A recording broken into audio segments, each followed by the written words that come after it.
problema, ¿ya? Em, También aprovechar de presentarme, obviamente, a quienes no me conozcan. Mi nombre es Fabricio Queirolo, sociólogo de profesión y con formación complementaria con instructorados de meditación, de mindfulness, psicología y filosofía budista y que de hecho es un poco de lo que les voy a conversar hoy día en esta clase abierta que ahora enseguida les voy a compartir la pantalla. Eh, Perdón, aquí. Si me pueden alguien confirmar, decir o levantar un dedito si es que se ve bien, por favor. Si alguien por ahí me puede decir si se ve bien. Sí, la PAME, sí, bien, ya. Súper. Esta clase tiene algunos conceptos ya bien, podríamos decir, como un poco técnicos del budismo, por lo tanto, la idea también es que si surgen preguntas durante la presentación también puedan levantar la mano y conversar. Esa también es la idea de esta clase y que, como digo, la he denominado tocar el fuego sin quemarse, una mirada contemplativa a las emociones desde la psicología budista. Al final yo creo de la clase específicamente, yo creo que vamos a poder terminar reflexionando, ¿cierto?, de este concepto de tocar el fuego sin quemarse y por qué tiene relación con la concepción que tiene la psicología budista, particularmente respecto a las emociones. Eh, Perdón.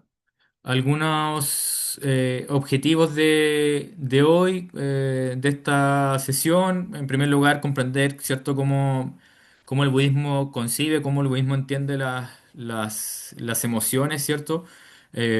Cómo Occidente también la ha entendido. Distinguir, por cierto, también entre las emociones aflictivas o, entre comillas, mal llamadas negativas y las saludables.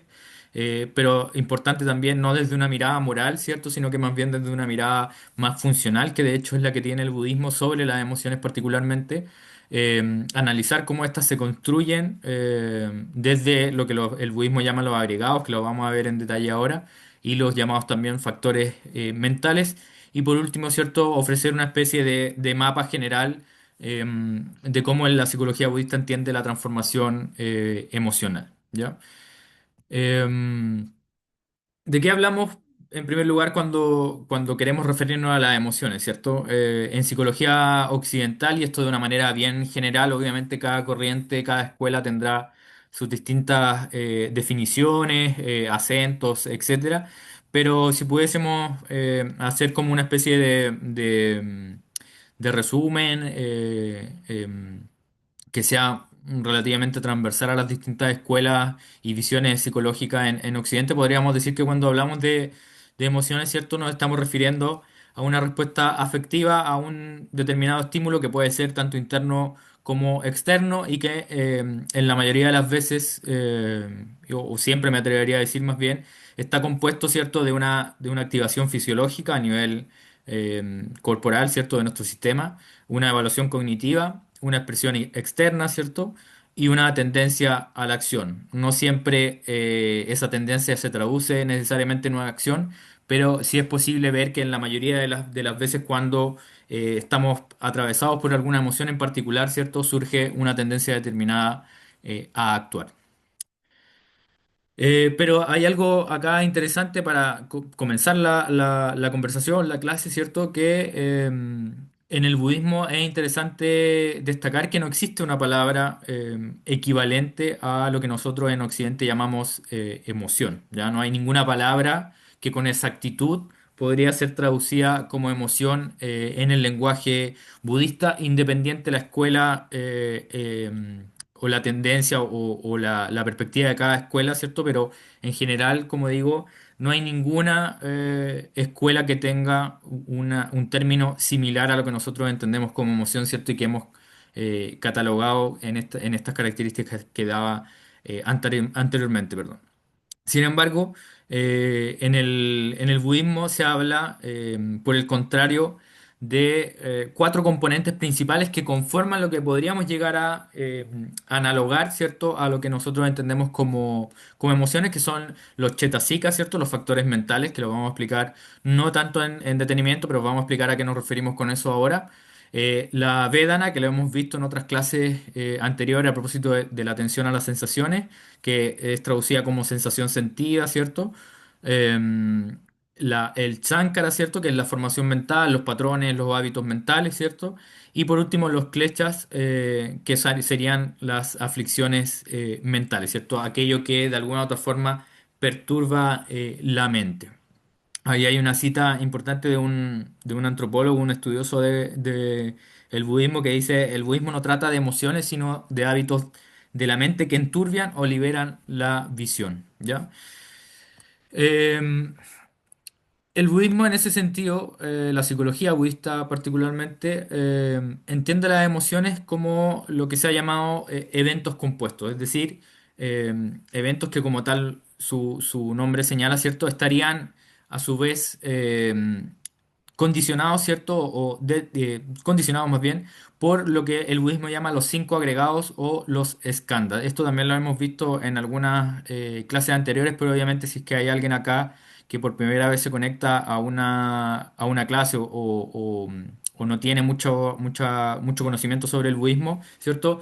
Eh, las emociones, como digo, están compuestas por estos cinco agregados que esto también es transversal a cualquier escuela budista, son los que están señalados acá. En primer lugar, la forma, que es llamado rupa, ¿cierto? Que son podríamos decir que son las sensaciones corporales, pero también la forma de nuestro propio cuerpo, ¿cierto? Determinadamente, o sea, derechamente lo material, lo corporal, ¿cierto? Que se traduce, por supuesto, en determinadas sensaciones. La sensación misma, que como decíamos es Vedana, ¿cierto? Esta sensación sentida que desde el budismo puede ser agradable, desagradable o neutra. El tercer agregado es la percepción, ¿cierto? La etiqueta, el reconocimiento, el cómo nosotros percibimos e etiquetamos todo lo que nuestros sentidos son capaces de observar y relacionarse. Las formaciones mentales, que es este cuarto agregado, ¿cierto? El sánkara, ¿cierto? La intención, el patrón, el hábito, el impulso reactivo.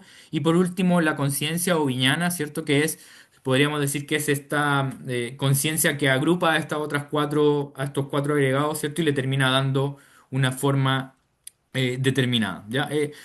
Por tanto, desde la perspectiva de la psicología budista, en primer lugar es importante entender que si desagregamos la emoción, esta se compondría a su vez de estos cinco agregados, ¿ya?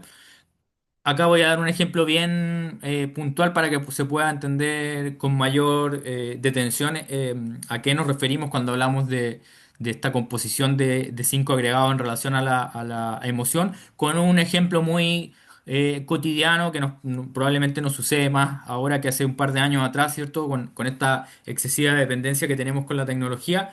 Y acá pongo el ejemplo, por ejemplo, perdón, valga la redundancia, de cuando alguien derechamente no nos responde un mensaje por WhatsApp, por correo, etcétera, por alguna red social, ¿cierto?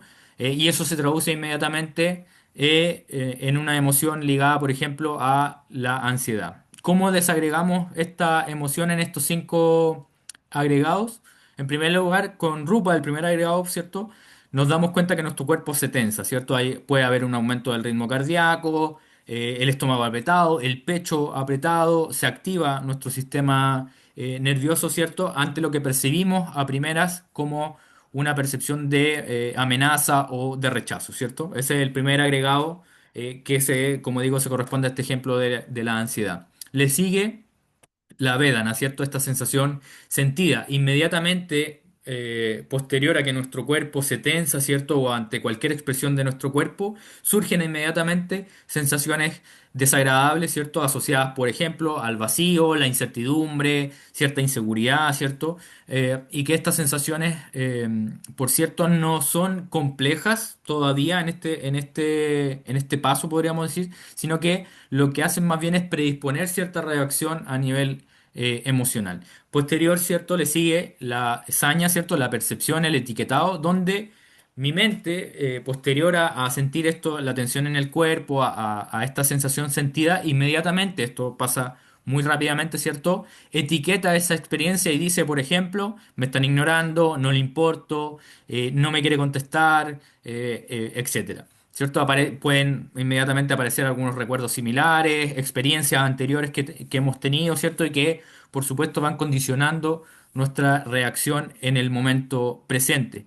Le sigue el Sankara, ¿cierto? La formación mental o este patrón que siempre está mediado por la voluntad. Entonces, a esta mente que rápidamente etiqueta esto como no le importo, me están ignorando, etcétera, ¿cierto? Surge la ansiedad como una combinación, diría la psicología budista, de un apego, ¿cierto? Al reconocimiento, a que el otro derechamente me vea, ¿cierto? Pensamientos repetitivos, rumiativos, ¿cierto? Invasivos. No me quiere, siempre me pasa esto, porque a mí, etcétera, ciertas narrativas, eh, nadie me considera, etcétera. Y por último está este quinto agregado, que es la conciencia misma, ¿cierto? Que reagrupa, podríamos decir, estos cuatro agregados donde ya surge una narrativa de decirme a mí mismo, ¿cierto? Estoy ansioso, ¿cierto? O soy ansioso, o me siento mal, ¿cierto? Se va consolidando lo que podríamos decir como este yo emocional que se ve afectado por esta emoción de ansiedad, por no ser respondido, ¿cierto? Porque no me respondieron un mensaje, etcétera, porque me ignoraron. Y desde la perspectiva budista, en este paso en particular, se va reforzando el ciclo de sufrimiento que le sigue. Como digo, si es que hay alguna consulta, por supuesto que solamente levanten la mano. Si es que hay algo que quieran recalcar o algo que no haya quedado claro, por favor también interrumpan nomás sin problema.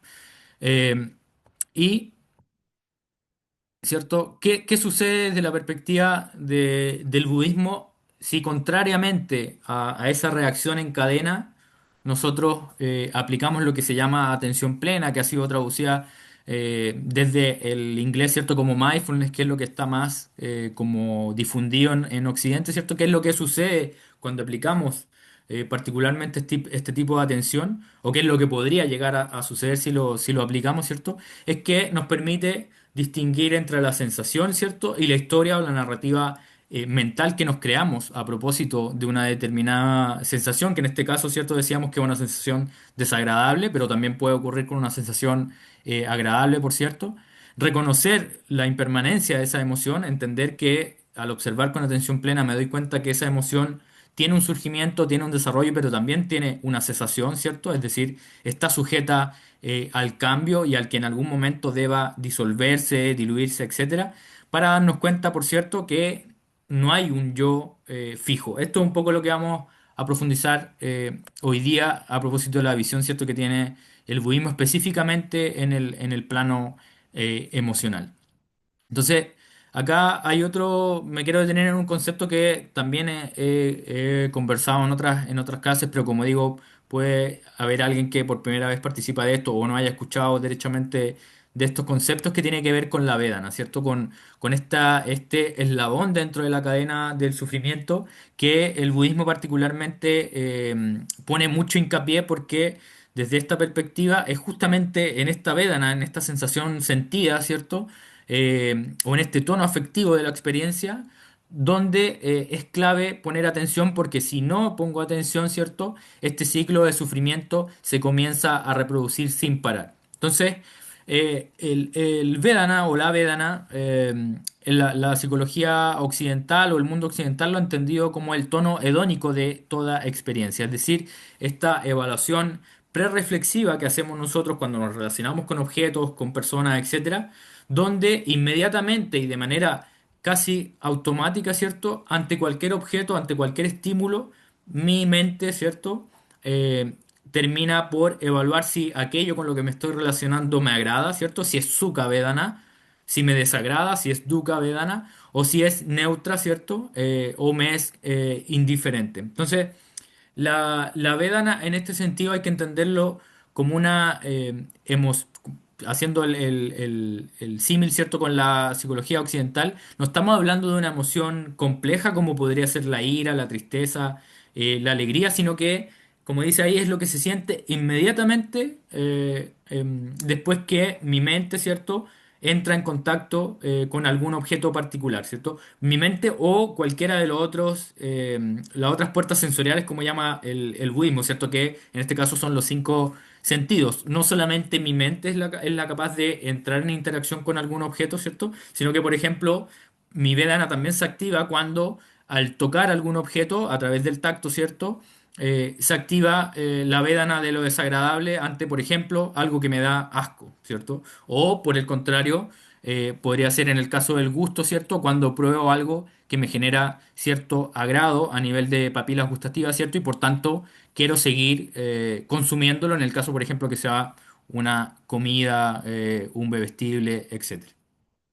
Entonces, en la Vedana, y por eso dice el título como la raíz emocional del sufrimiento, y como decía, la psicología budista entiende que en este punto de la cadena es donde parte el sufrimiento.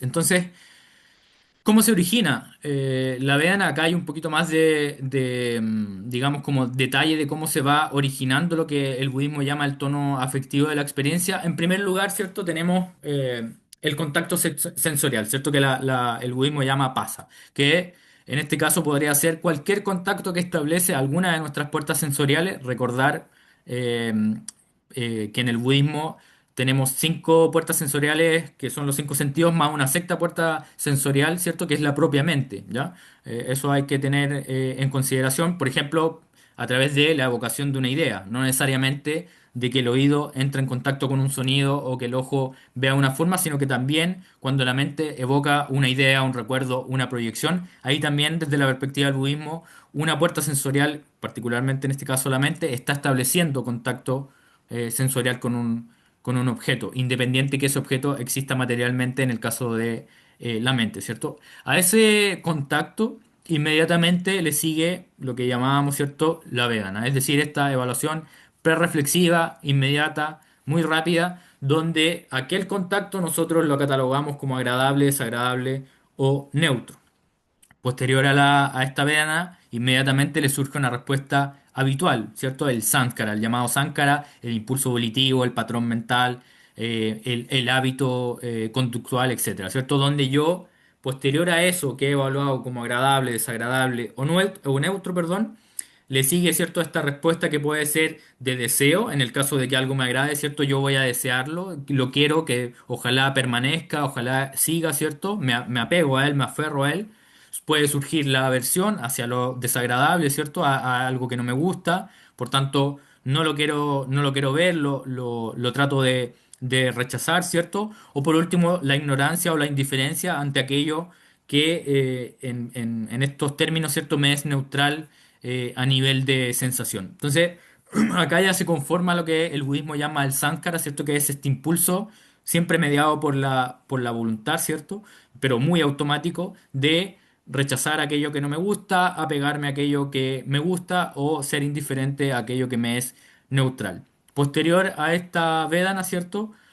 Surge inmediatamente el aferramiento, lo que el budismo llama upadana, ¿cierto? Me apego a esa sensación o por otra parte la puedo rechazar. Y por último, ¿cierto? Se construye este yo emocional donde termino diciendo si hay algo que me agrada, ¿cierto? Puedo decir estoy feliz, estoy alegre. Si hay algo que me desagrada, ¿cierto? Alguna ofensa, algún contacto sensorial, como digo, que me desagrade, termino diciendo estoy herido, me siento mal, no quiero esto, o necesito más de esto, etcétera.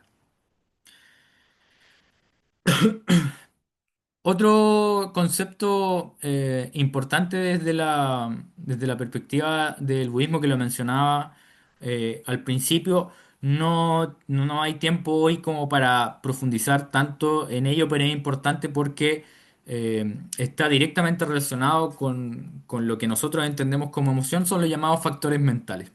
Se dice que desde la perspectiva de la psicología budista, ¿cierto?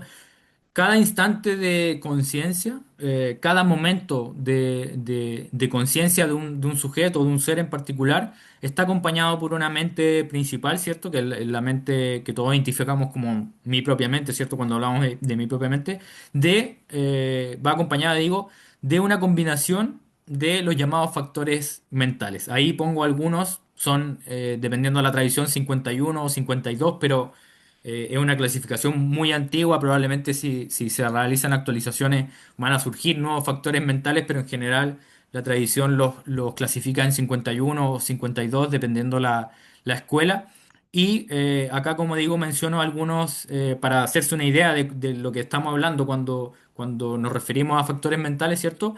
Que hay algunos que son saludables, es decir, benefician a nuestra mente o a otros, que podría ser la confianza, la atención plena, la vergüenza moral. La vergüenza moral en este caso entendía como la vergüenza siento que puedo sentir en relación a hacerle daño a otro, ¿cierto? O a hacerme daño a mí mismo en un entorno social, ¿cierto? Por eso el componente moral de esa vergüenza, la sabiduría, la concentración, y hay otros factores mentales que, como digo, son saludables y están también los factores mentales que son no hábiles o no saludables, ¿cierto? Que desde la perspectiva del budismo son los que enturbian la mente o la oscurecen, ¿cierto? Que podrían ser en este caso el orgullo, la envidia, el apego, la aversión, la ignorancia, la ira, el enojo, la rabia, eh, etcétera. ¿Ya?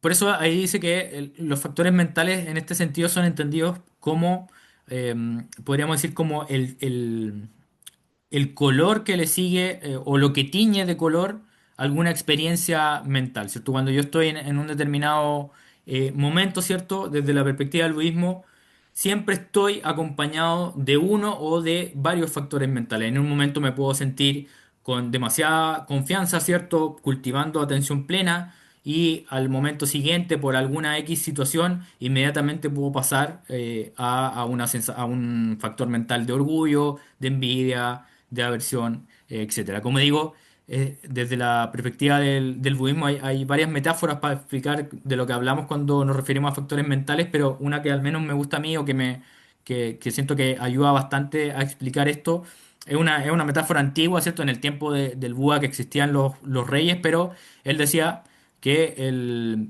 podríamos imaginar la mente principal como el rey, ¿cierto? Y los factores mentales como los ministros, como determinados ministros que ejecutan determinadas acciones, pero siempre comandados, ¿cierto?, por esta mente principal o este rey. ¿Cuál es el problema desde la perspectiva del budismo? Es que la mayoría de las veces terminamos pensando que somos los factores mentales, ¿cierto? Por ejemplo, el enojo, etcétera, y terminábamos olvidando que detrás de esos factores mentales siempre hay una mente principal que está operando. Entonces, ¿cuál es la función? ¿Por qué hablar de los factores mentales en relación a las emociones, ¿cierto? Es porque los factores mentales desde esta perspectiva se podrían entender, como dice ahí, como los ladrillos que colaboran en la construcción de una determinada emoción. Esto, por supuesto, pasa muy, muy rápido en nuestra mente, ¿cierto? No estamos hablando de una construcción lenta, sino que es algo inmediato que sucede en cada instante de conciencia en relación con otros, etcétera. Y ahí, por ejemplo, eh, menciono la emoción de la ira, ¿ya?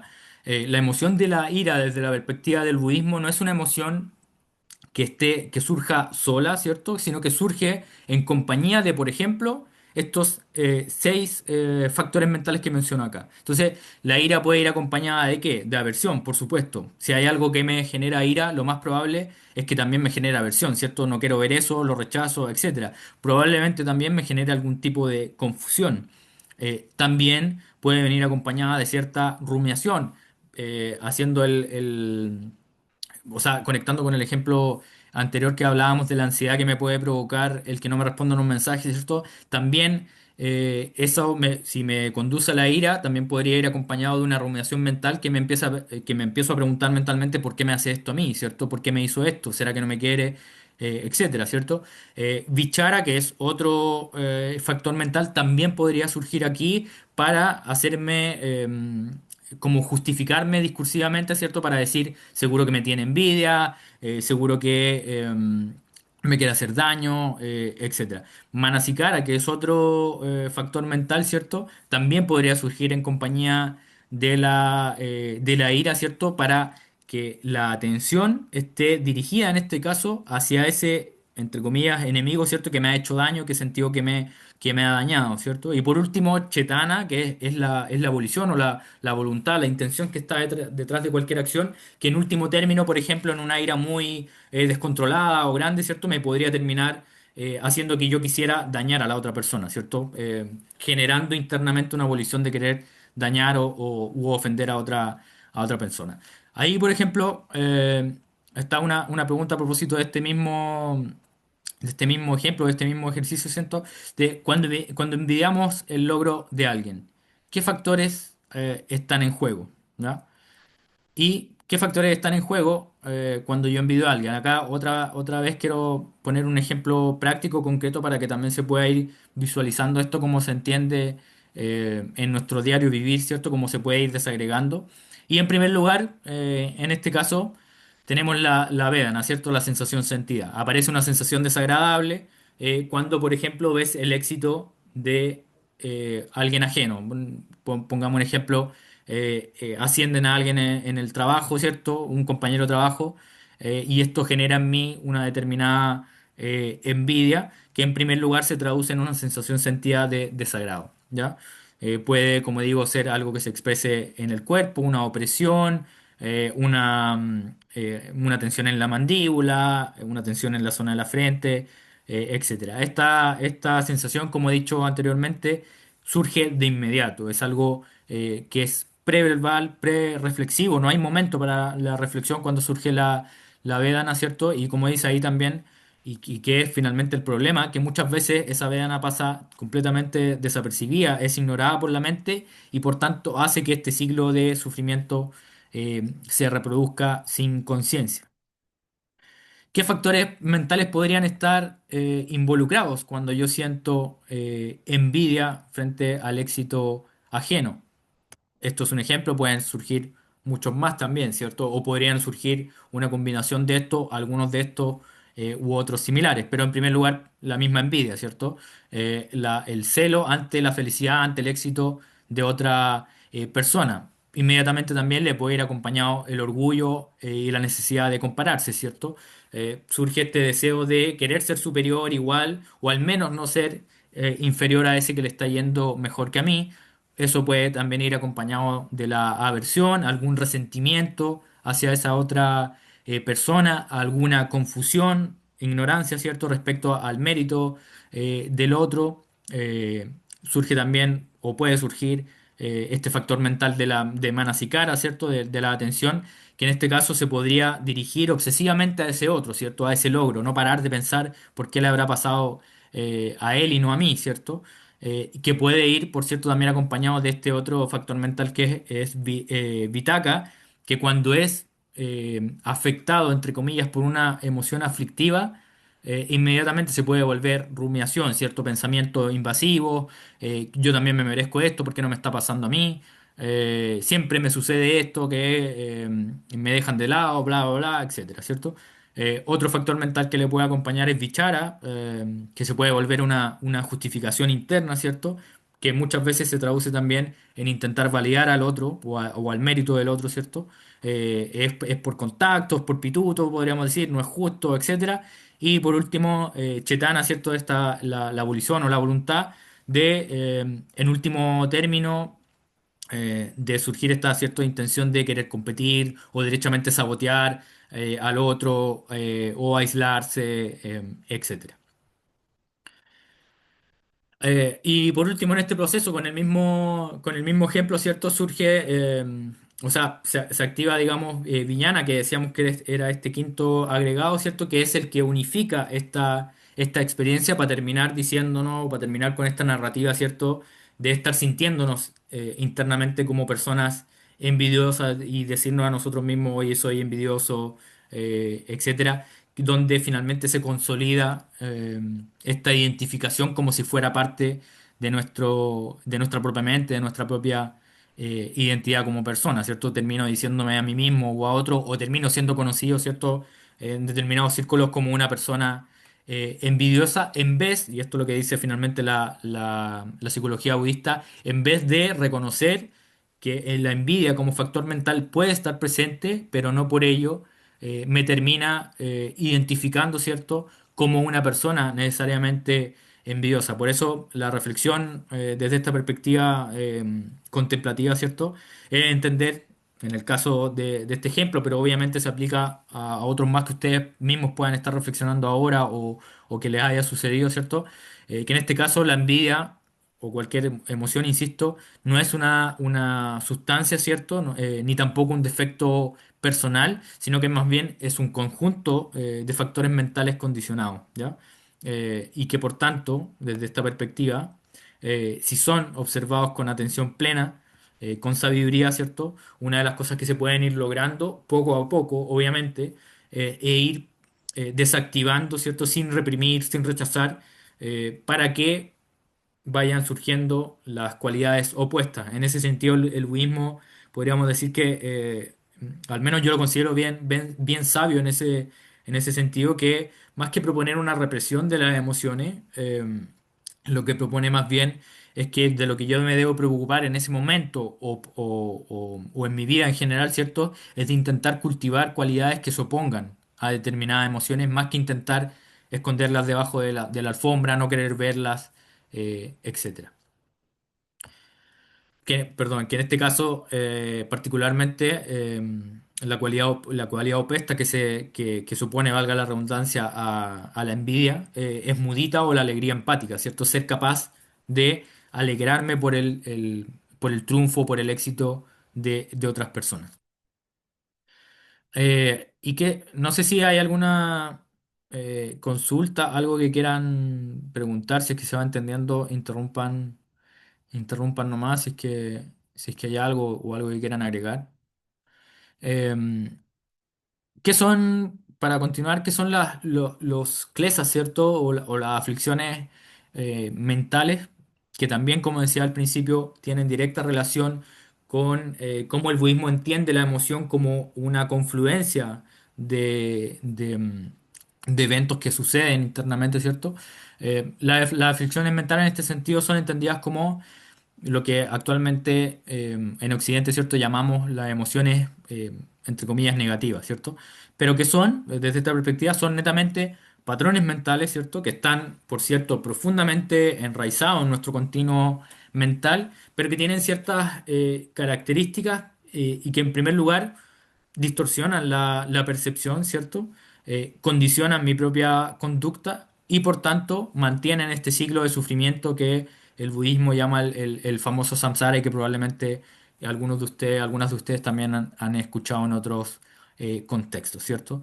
¿Qué es lo que hace la aflicción mental? ¿Qué es lo que hace este klesa, particularmente en nuestra mente, ¿cierto? Es causar este sufrimiento interno que, ojo, lo diferenciamos del dolor estructural de la propia vida, ¿cierto? Acá hay que ser súper claro en eso, y el budismo es muy claro en eso desde un primer momento, que cuando estamos hablando de sufrimiento, hacemos una distinción sutil pero importante con lo que podríamos llamar el dolor estructural de la vida, ¿cierto? O de la existencia. La enfermedad, la muerte, la pérdida, ¿cierto? La vejez, como un proceso, ¿cierto? De envejecimiento que nos lleva irremediablemente a la muerte, ¿cierto? Todo, la enfermedad, todo aquello es entendido como un dolor estructural, ¿cierto? Inevitable, pero desde donde surge lo que el budismo llama en particular el sufrimiento, que es como lo que nosotros le añadimos a nivel, sobre todo mental, a este ya dolor estructural propio de nuestra existencia y por tanto, como digo, inevitable. Entonces, Gloria, perdón, ¿tiene el micrófono abierto para preguntar algo? Sí. No, no, Ah, no, ya. no. Ok, perdón, pensé que querías preguntar algo.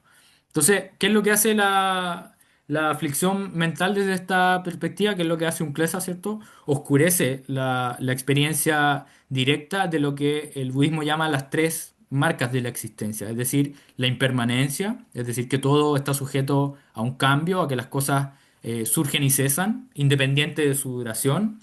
El no yo, ¿cierto? La idea de que en lo más profundo, podríamos decir, de nuestra mente, de nuestra corporalidad, no hay un yo específicamente en algún lugar alojado, sino que somos interdependencia pura. Esto lo voy a explicar probablemente en otras clases para poder profundizar más en ello. Y por último, esconde u oscurece, ¿cierto? Lo que el budismo llama dukkha, que era un poco lo que les decía a propósito de este sufrimiento adicional o la insatisfacción, perdón, básica que le acompaña a toda nuestra experiencia humana, ¿cierto? Esta sensación de ser como pozos que nunca nos llenamos, ¿cierto? Que apenas conseguimos algo ya queremos ir por otra cosa y nunca logramos saciarnos por completo, ¿cierto? Y que desde la perspectiva del budismo, si vamos a las famosas cuatro nobles verdades, ¿cierto? Tiene su causa directa en lo que el budismo llama la sed, ¿cierto? La ansia, estas ganas, como digo, de buscar cierto placer sensual, ¿cierto? Por sentirnos como constantemente incompletos, insatisfechos, eh, no plenos, por decirlo de alguna forma. Muy rápidamente, la clasificación básica de estas aflicciones mentales, hay tres que son consideradas las aflicciones raíces, ¿cierto? Que dan surgimiento a todas las otras, que son el deseo, la aversión y la ignorancia. Deseo entendido como el aferramiento a lo placentero, ¿cierto? La aversión entendido como el rechazo o el resentimiento hacia lo que no me gusta. Y la ignorancia, que en este caso en particular, y eso también es importante entender, en el budismo la ignorancia es entendida no como una falta de conocimiento intelectual, sino que más bien el desconocimiento de cómo funciona realmente la realidad, ¿cierto? Yo lo que ignoro, en este caso, o de lo que soy ignorante, es de las cosas tal como son, ¿cierto? De que son impermanentes, de que están sujetas al cambio, etcétera, ¿cierto? Eh, y de las cuales se desprenden, como digo, varias otras aflicciones, pero que en general se complementan con dos en primera instancia, que es el orgullo, esta idea de sentirse superior al resto, ser un poco soberbio, ¿cierto? Que por supuesto tiene directa relación con el egocentrismo, y la visión errónea, que en este caso tiene mucha relación con la ignorancia, ¿cierto? De, por ejemplo, tomar como real un yo em, que un yo como si fuese independiente, ¿cierto? ¿Cómo operan estas distorsiones, ¿cierto? Estas aflicciones mentales. En primer lugar, entender que no aparecen como simples emociones como las entendemos nosotros, ¿cierto? Sino que más bien aparecen como distorsiones cognitivas, como dice ahí, ¿cierto? Cognitivas, motivacionales y afectivas que poco a poco van nublando nuestra mente, oscureciéndola, ¿cierto? Haciéndonos que reaccionemos de forma condicionada hacia lo que hemos llamado Vedana, ¿cierto? Hacia la sensación sentida de lo agradable o desagradable o no neutro, y generando, por cierto, las acciones impulsivas, reactivas, a nivel emocional. ¿Qué es lo que va haciendo finalmente esto? Y que es, podríamos decir, entre comillas, el problema desde la psicología budista, es que todas estas aflicciones mentales lo único que hacen es reforzar la idea de que hay un yo fijo, estático, estable en algún lugar de nuestra mente, ¿cierto? Que tiene que protegerse, ¿cierto? O satisfacerse, ir detrás de lo que le genera perdón, rechazar aquello que le genera displacer, y, ¿cierto? Y reforzando esta identidad yoica que en su extremo, ¿cierto? Termina desarrollando egocentrismo, extrema soberbia, superioridad, etcétera. ¿Cómo se trabaja con esto? Porque la idea acá no era solamente hablar de cómo se entienden las emociones, sino que obviamente cómo las podemos trabajar desde la perspectiva del budismo. Particularmente estas aflicciones mentales, dependiendo de la tradición, esto tampoco lo voy a poder abordar en profundidad ahora, pero yo creo que también va a haber la oportunidad de hacerlo. Y quienes también tengan alguna idea o hayan leído sobre budismo sabrán que hay distintas escuelas, visiones, perspectivas, ¿cierto? Particularmente acá están las tres principales. La Theravada, que es un poco el budismo más primitivo, el budismo de los primeros años, ¿cierto? Donde las aflicciones mentales se trabajan específicamente a través del cultivo de la atención plena, ¿cierto? De este mindfulness, es decir, observar estas aflicciones mentales cuando surgen. eh, Cultivando sabiduría, ¿cierto? ¿Para qué? Para disolver estas emociones aflictivas cuando me doy cuenta de su naturaleza condicionada, es decir, que responde a determinadas causas y condiciones, al darme cuenta que son impermanentes, ¿cierto? Y que están también vacías de sustancia. Y por último, ¿cierto? Y no menos importante, con la ética misma, ¿cierto? Con la práctica ética que, de todas formas, lo que hace en muchos de los casos, desde la perspectiva particularmente del Theravada, pero también en otras escuelas, es prevenir el surgimiento de determinadas emociones, por ejemplo, a través de la meditación, ya sea de concentración o vipassana. Desde el Mahayana y el Vajrayana, que son las otras dos grandes perspectivas dentro del budismo, interesante también destacar que no se busca suprimir, ¿cierto? O destruir las aflicciones de manera directa, sino que más bien a lo que apuntan es más bien a transformar esa energía, esa energía que está dentro de toda emoción en una visión más sabia, más compasiva, etcétera. Entonces, desde esta perspectiva, cuando yo soy capaz de observar una aflicción con claridad, con lucidez, soy capaz de darme cuenta que detrás de la ira, por ejemplo, puede haber una determinada sabiduría. Esto yo lo he comentado en algunos talleres o en otros espacios. Eh, una de las cosas interesantes que aporta el budismo en relación a cómo entendemos las emociones es que las emociones no son intrínsecamente buenas ni intrínsecamente malas. Es decir, en muchas ocasiones, dependiendo el contexto, ¿cierto? Una emoción, como podría ser, por ejemplo, la indignación, no necesariamente es mala, sino que, por ejemplo, podría responder a una situación de injusticia, ¿cierto? Yo me puedo indignar, puedo sentir una profunda indignación ante una situación de injusticia, y por tanto esa energía que está brotando en esa emoción no necesariamente se transforma en una aflicción mental. Lo mismo con el enojo. Cuando yo pienso en el enojo, hay muchas personas que luchan casi con no enojarse, ¿cierto? Con no sentir enojo. Olvidando también que muchas veces el enojo, uno de sus principales objetivos o funciones, podríamos decir, tiene que ver con poner límites, ¿cierto? Si yo no me enojo ante ciertas situaciones, muchas veces lo que termina pasando es que determinada situación, objeto o persona me puede pasar por encima, ¿cierto? No ser capaz de respetar determinados límites internos que yo tengo en relación con otros, por ejemplo. Entonces, ya para ir finalizando, eh, ir entendiendo, ¿cierto?, que desde la perspectiva del budismo, la emoción, como dice ahí, es entendido como una energía mental que siempre está condicionada, ¿cierto? Es decir, responde a determinadas causas y condiciones y no surge en el vacío desde la nada, ¿cierto? Y tampoco, por cierto, es algún tipo de enemigo interno que debo combatir. Yo no debo perder energía, podríamos decir, en combatir mi ansiedad, en combatir mi angustia como si fuese un enemigo interno que debo erradicar, ¿cierto? Sino que más bien lo que debo tratar de hacer es entender su surgimiento condicionado, es decir, que está moldeado por determinados hábitos, patrones que responden a mi trayectoria vital, ¿cierto? Que ha sido condicionado por mi percepción, por lo que me creo de mí mismo, por mi aferramiento a mi propia identidad, ¿cierto? Y en este, podríamos decir, en este giro de comprensión hacia las emociones, ¿cierto? Voy pasando desde el excesivo control sobre mi mundo emocional, sobre la excesiva represión ante eso que me sucede internamente, ¿cierto? Hacia una visión mucho más ligada al cultivo de una presencia lúcida, ¿cierto? Clara. Y a una más bien integración afectiva, como dice ahí, ¿cierto?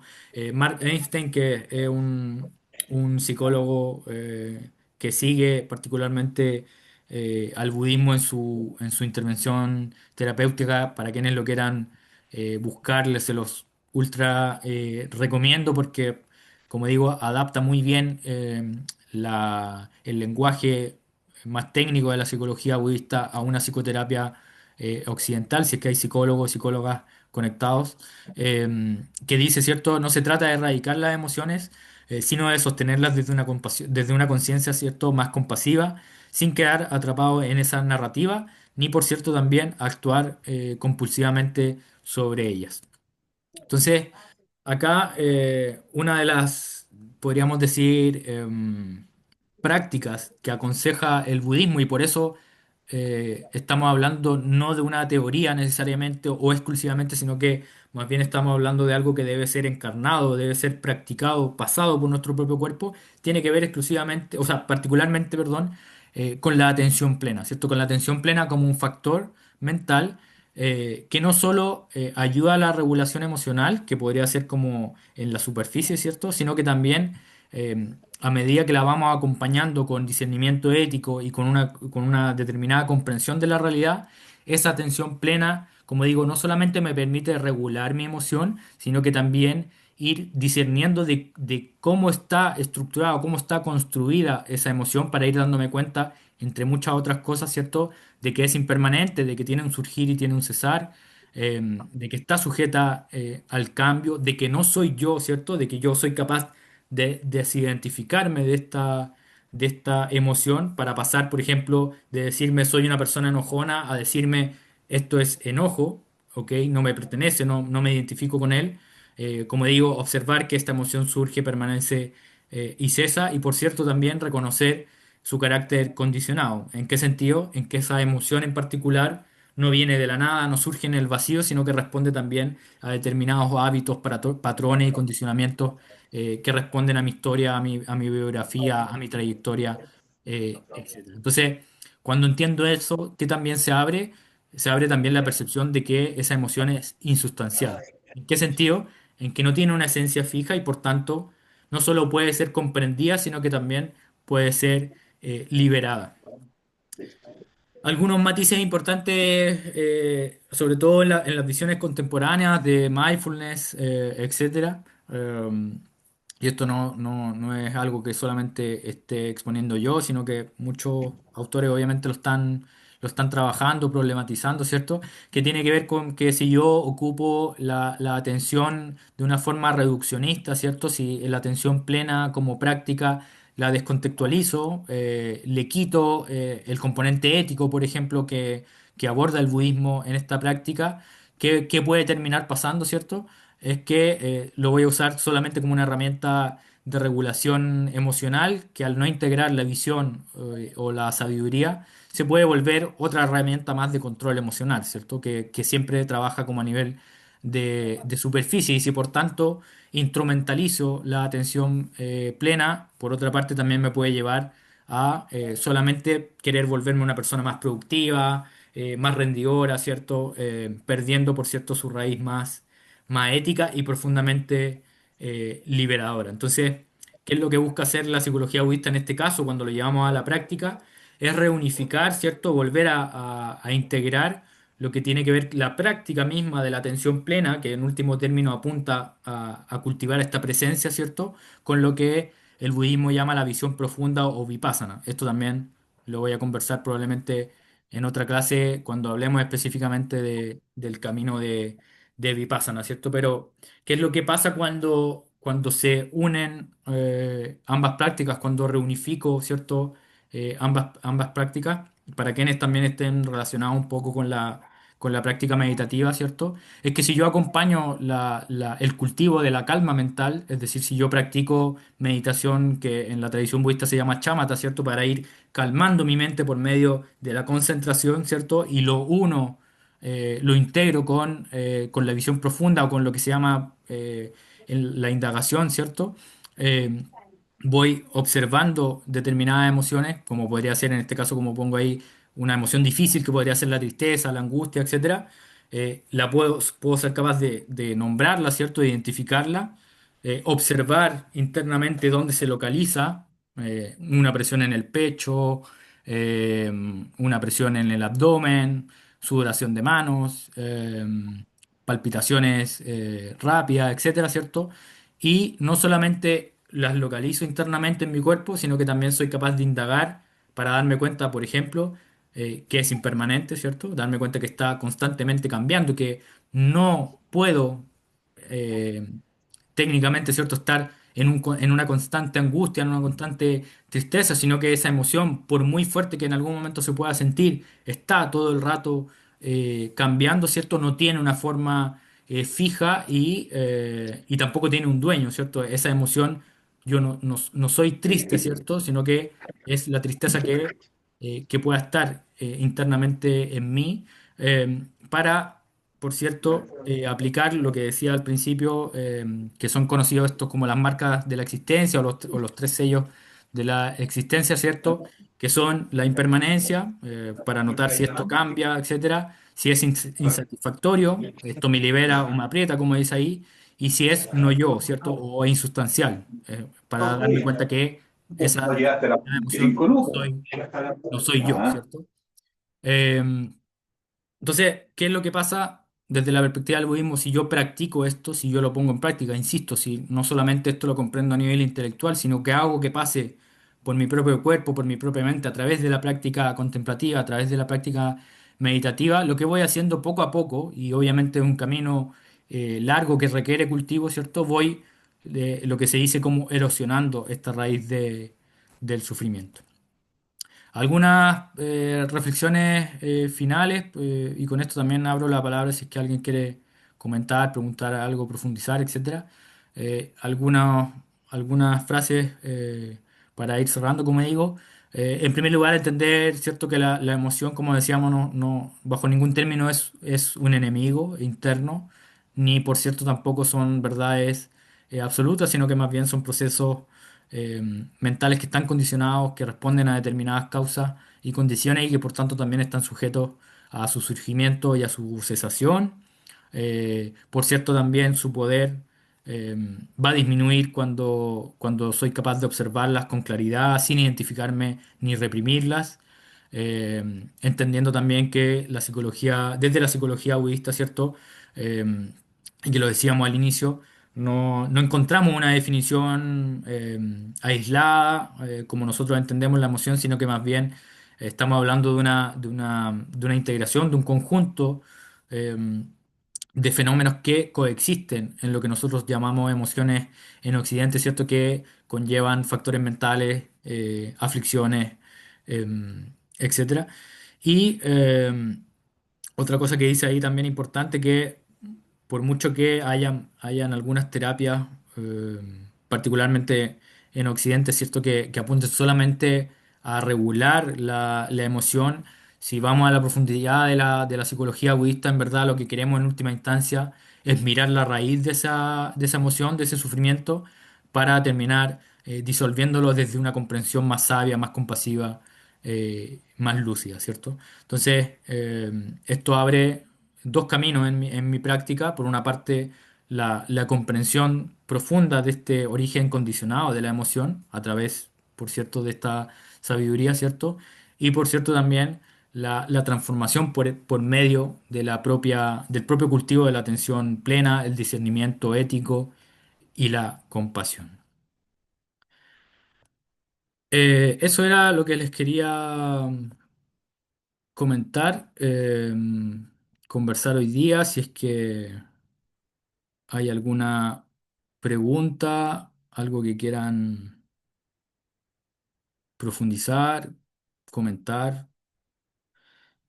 Eh, Carolina, hola, justo sobre lo que comentas, ¿recomiendas algún libro que integre terapia? Y sí, eh, hay muchos libros que en verdad podría recomendar, algunos que son específicamente escritos desde la perspectiva de monjes o practicantes eh, budistas. Ahí déjame buscar el nombre particularmente de este, no lo tengo aquí, solo un segundo, pero por mientras recomendarte el de Mara Einstein. Hay varios, no sé si anotaste el nombre, lo voy a dejar ahí igual. eh, Ahí estoy anotándolo. Él tiene varios libros bien interesantes. Psicología del despertar de Willgood también, te lo voy a anotar ahí. Ese también es muy bueno para quienes trabajen desde la psicología particularmente. Em, Espérame, Trungpa, ese es un monje, un maestro que, bueno, murió hace años, que también tiene libros bien buenos de psicología budista, vistos específicamente. desde los practicantes budistas, en este caso tibetanos. Pero Psicología del Despertar de Willwood, muy, muy bueno. No sé si alguien quiere preguntar algo más, comentar, o si no, para ir cerrando. Bueno, va a quedar, como digo, grabada la clase. Si es que alguien después la quiere volver a revisar, me pueden escribir por interno o por el Instagram. Qué bueno que haya estado clara la charla, en verdad no es, si bien es un tema que a mí me parece bien, bien interesante, muchas veces hay varios conceptos que son como nuevos para quienes no están relacionados con el budismo, pero bacán que se haya podido entender bien. Así que si es que no hay más consultas, voy a terminar